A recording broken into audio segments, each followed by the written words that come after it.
Hey guys, Mitch from Redwater Dodge here. Here's a problem a lot of RAM owners run into eventually. Why does my backup camera suddenly go blue, black, or start flickering? If you put the truck in reverse and instead of a clear picture, the screen goes blank, blue, or the image cuts out, most of the time the issue comes down to three things: the camera itself, the wiring, or the screen connection. One of the most common problems is actually wiring near the tailgate. The camera harness runs through the tailgate and flexes every time you open and close it.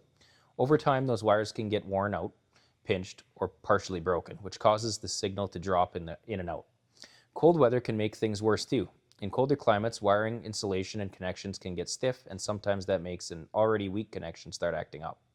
Another thing to watch out for is tailgate damage. If the tailgate has been slammed, bumped, or repaired before, it can affect the camera or the camera wiring harness. In some cases, the camera itself fails, especially if moisture gets inside the housing. That can flicker or almost completely black out the screen. Now, the big question, when is it a safety issue? If the camera cuts out randomly or stays blank when you're reversing, that's definitely something you want to fix sooner rather than later. The backup camera is part of your visibility and safety systems, especially on larger trucks. So the first thing I'd check is the tailgate wiring, camera housing, and connections, because that's where most of these issues start. If you have any questions, give us a call at 780-942-3629.